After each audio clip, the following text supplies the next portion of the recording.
parenting was the first thing that kind of made us, I would say, have a little bit of some tension in our relationship. It was the parenting. Hey, I'm Kadeen Ellis. And I'm Deval. And this is Couch Conversation. So Deval and I have been together for almost 16 years and married for almost 8. And we find ourselves debating about the same things. So we figured we would open up the debate to other couples to see how they feel about these things. And we're going to bring the conversation to you. Hey, beautiful people. I'm Kadeen Ellis. And I'm Deval Ellis. And we are back for another episode of Couch Conversation. So today we're going to be talking about parenting. Yes. Being married. You know me, I have my 3 whole boys, and Your 3 whole boys? You made them by yourself, huh? They're I delivered all 3. Yes, you delivered. I put in work though. I put in work. Yes. They had to get here. Was that really work though? Was that really work though? It's a sacrifice. I don't want to have to give my body up all the time. Like sometimes, I come home and I don't want to be objectified. Whatever. That's a whole other topic for a whole nother day. You're welcome. That's a whole other topic for a whole other day. Welcome. Yeah.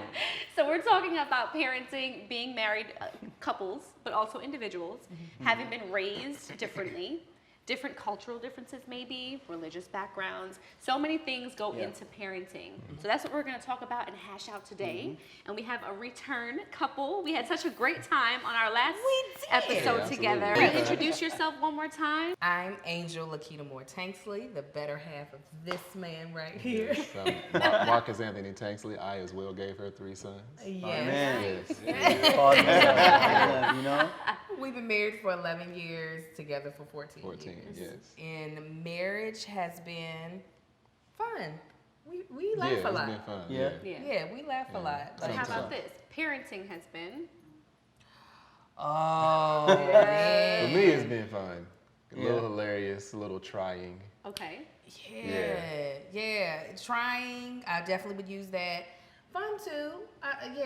It's like a tumultuous relationship, that I love it sometimes, and then sometimes I'm just like, who are you, demons? Who did I produce? Yeah, who did I produce? That sounds like kids, Very nice. And to our right. I am Brittany Ingram, and this is my husband, Tony Ingram. We've been married for 5 years. Okay. Together for 5 years. Okay. Bam, bam, and then the baby. Bam, all at the same Bam. And you have a boy, girl? We have a girl. A girl. She's How old? 4. 4-year-old. Okay. Oh, so it was really bam, bam, bam. Yeah. You wasn't playing no games. Get in there. Don't waste no time. Bam, bam. Yeah. So parenting has been? Parenting has been challenging, and marriage has been a breeze. Wow. Wow. So I did that. You did that, bro. Parenting is very challenging. I thought that it was going to be the opposite. I really, really, really wanted to be a mother. I wasn't so pressed on being a wife. I didn't know how that was going to work out. So I was like, well, no matter what, even if I don't get married, I'm going to be a mother. And I'm like, marriage is hard. I'm sure motherhood would be a breeze, and it's been it's been the opposite. Yeah. So yes. Well, that's interesting because you guys really don't know marriage without parenting. No. I mean, It's it's really that's the difficult, interesting Like we were together 8 years before we got married, and then a year before we had our first child. Right. So And you guys had some time together too before you had children. Yeah. Right. So that's interesting. Is there any particular strain you've seen on yourselves or on your daughter per se with having to juggle marriage and your time together with her?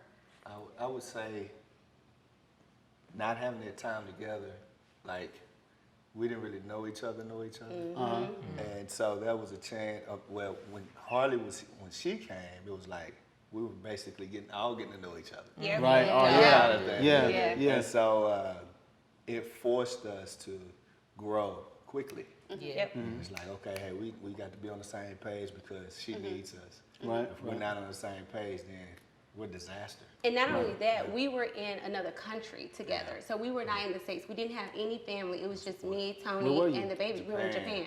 Oh, wow. Yeah. So, wow. Yeah. Well, y'all just got lots of surprises. Right. You were there for work? Like, give us some background on So work. I'm in the Navy. I'm an officer in the Navy. Okay. And we were stationed in Japan for 2 years, right at 2 years. Got married. We didn't know each other. We didn't live with each other like that. We just knew we loved each other. And went to Japan, and we had Harley a few months later. Wow. And so we didn't have a support system. So it was just us. Yep. It was like, hey. So it was like from scratch. It was me, her, Harley, and God. Yeah. That's it. Yeah, that's how it worked. And I was praying every day, Lord, give me strength. Absolutely. So we'll switch gears a little bit since you guys have been together for a long time.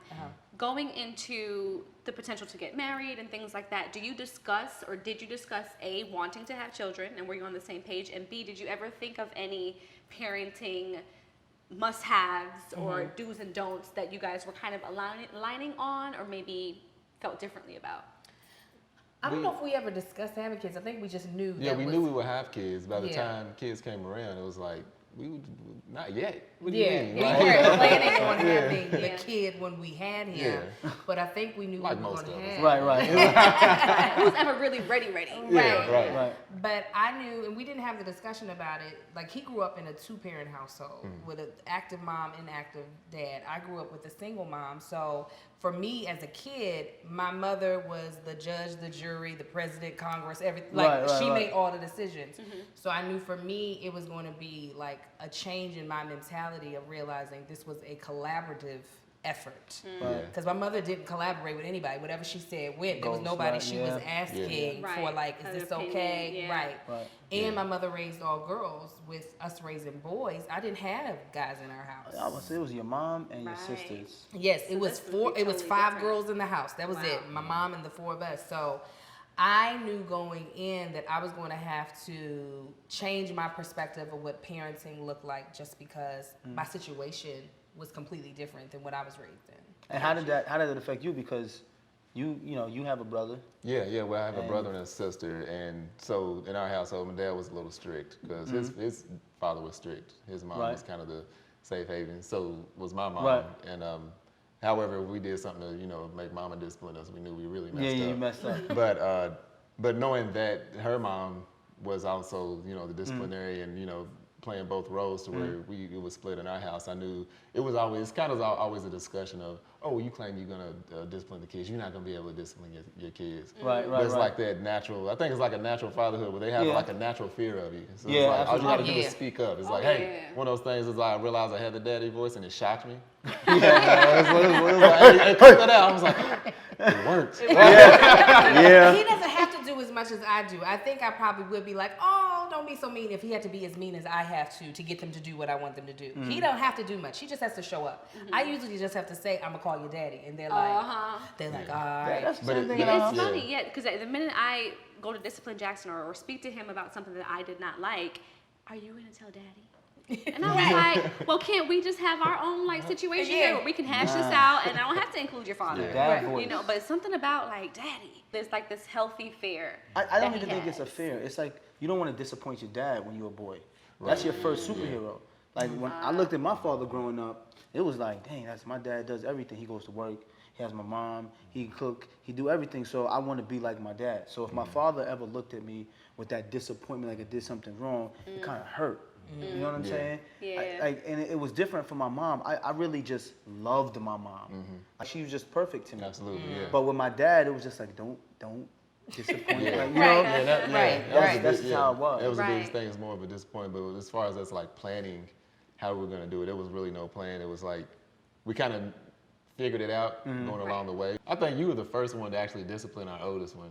Yeah, I got to get in that ass. Yeah. And And I was like, oh, so y'all spank? Or do y'all believe in corporal punishment? I tag legs. Yeah, we tag them. Yeah. So- Tag your head. At first, I told Tony, I was like, Tony, I don't want to whip our kids. I don't want to spank them at all. And then that just completely went out of the window. And so I called my girlfriend. I'm like, I think I want to spank Harley. Like, I think I want to do it. I'm ready to spank her. And she was like, listen, this is what you do. Don't spank her with your hand. Spank her with like an object, like a little spatula or something, because you want to teach them like hands are for loving and hugging. I get that. And I get that. then, Yeah. but if you see this, if you just hear this drawer rattle, it'll click something in your head like, oh, I'm gonna get her. And it works. My family in the South think it's a complete joke. I have a pow pow stick, and they're like, oh, what? Pow, pow. Pow pow stick. It's like time But out. it's a- Pow, pow. But it's a black spatula that Harley knows when that black spatula comes out. It's means and business. I don't Right. threaten her with it. Right. If it comes out, I'm You gotta using use it. Yeah. So she knows, and sometimes I'll threaten with a drawer just to see, you know. It's like a countdown. One, I'm gonna jiggle this drawer. Harley, so yeah, that's what we do. That's funny. So since you all met so soon and got married right away, did you have an opportunity to discuss parenting styles or what you thought would or wouldn't work within your household? Parenting was the first thing that kind of made us, I would say, have a little Yeah. bit of some Turbulence. tension Yep. in our relationship. Yeah. It was the parenting. Within the marriage. And we just kind of had to fix it right away because when I first had Harley, you know, being that I was in Japan by myself, I just kind of wanted to do everything. And then Tony, he came home one day and he told me, he was like, you are making me feel like I am the nanny, like I am the help.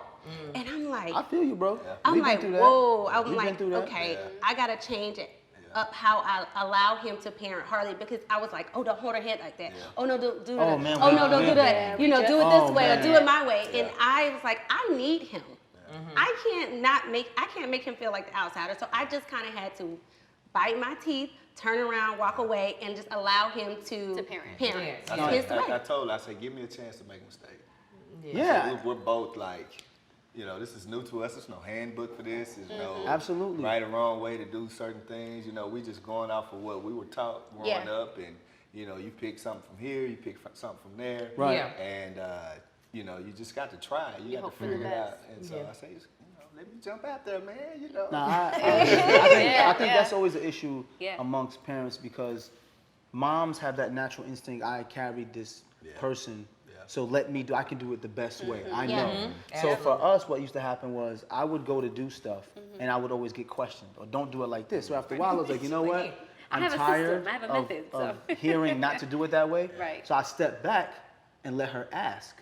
Or let her tell me what to do. But then she'd be like, well, why I gotta tell you? Why you can't just do it? And I'd be like, I did because when have- I yeah. go do it, you get upset at how I do it. Right. So make up your mind. We Do had you to want work me on to help? that. We had Or, to work on that, So yeah. we really had to work on that. And then I also had to understand, like, there's a natural instinct that women have. And I can't try to take that away from Right. her. Her natural instinct to protect and be mama bear. Right. You know, And your I ego also- gets bruised at first. Yeah, and I had to also You know? work on my delivery as well too, because there were times where he felt like I was just barking orders at him, Yeah. and Yeah. it wasn't intentional, and I didn't realize until I stepped back and had to like really evaluate my tone when I asked him for help because I'm like, this is like my teammate, like Yes. Right. we need to like work together. So if I was the one trying to play coach and just bark orders at him, he didn't like that the way the way it was received. Yeah. So or I had to look at the way it was received. So the alliance is always a big thing when it comes to us and being able to ask for help and allowing him to do Yeah. things his way and kind of standing back. And I think what tended to happen, I guess you can relate in a way sense, when you have 3 kids and you guys have a set of twins and we had 2 back to back, you can't do it all. Right. As No. much as you want to try to do it all, Right. mom, It's tough. we just can't. So You sometimes I just kind of have to relinquish the power and just say, in order for us to get out of the door, to get to where we have to get to, You're gonna have to do some I'm stuff. just gonna have to sit back and just Right. take what I can get. I have a question because we kind of talked about corporal punishment, and it's a big debate in this country. Like, what made you guys feel like it is okay for corporal? Because I grew up that way, she grew up that way, and I'm pretty sure everyone did. Yeah. And when we were in college, we was like, we're never gonna, beat our kids or discipline our kids that way. What was the change? Because I know what the change was for us, especially me as a father of 3 boys. But I would like to hear what the change was for you guys. For us, it was, for me at least, we never even really talked about that, but you can almost see a difference in like schools and stuff. It's like the kids that, oh, well, go sit in the corner, or let's talk about Yeah. this. Don't yell. We don't yell in this house. Don't yell at me. I'm your parent. No, I never got told not to yell because I never raised my voice. Right. Right. It's one of those things where it's like one time we got a new piece of furniture and I came down pretty hard on our son, like just letting him know, hey, do not do this. If you do this, this will be the punishment. And she told me right after that, once he left the room, she's like, Marcus, you were a little hard on him. A day later, he was doing exactly what I told him not to do. And I was surely like, was. was I too hard on him? I guess I gotta go to Clearly, him. I wasn't. And like you said, we were all raised that way. We all turned out pretty Right. well, I would say. And now let's Right. be clear, we don't spank as much as our parents Right. whooped us. Yeah, we don't either. We don't Yeah, either. no, my mother just whooped us until times got better in her head. Sometimes Like we brought up the paddle, like my daddy had a belt. Belt. I It got was the belt. black. It used to hang on the linen closet Leather. door, and it got to the point it turned gray because he used it that much. Right. You know, it's Go like, get the belt. there was no warning. It was Right. like, why are you whooping my ass right now? I don't even know. I don't even Yeah, know. it's why like, I I'm don't even know, but you know, but that's I'm sure he was raised a lot more strict than that. Right. But now that I'm older, like I understand where he was coming from. Like that's what he knew. Right. And we are raised in a society where we have a little more research at our hands. So Right. I'm able to see, okay, that's how his father was raised. His father was probably on much harsher times in this country. Absolutely. And it comes down now, I'm Right. able to see that. And I'm like, okay, that's where some of that came from. However, Right. most of it, all of it was out of love. Right, right, So, right. Yeah. Right. and it's Yeah. never I like, think we can all yeah, see you that. never, Yeah. unless you're just, one of those mentally Yeah. disturbed people, you never beating your kid because you're angry. Yeah, I've never Right. felt It's like, that oh, way. you did Yeah. something that you could have killed yourself. And I also explained to him, because of course the friend that I was debating with is not a person of color. And I'm explaining to him that our consequences Right, for for breaking the actions rules. are a lot different than your consequences. Yes. If I don't listen to authority and I'm a child of color in Yep, we're raising elementary 3 black school, boys. Yeah. they're gonna put you in detention, they're gonna put you on medication, say you have ADHD if you don't listen to authority. You get older, you can be murdered. Yeah. Right. So I'm trying to teach my children, especially my boys, how to respect authority so it doesn't have to get escalated to that point. Right. And I don't expect you with your privilege to understand Exactly. where I'm coming from.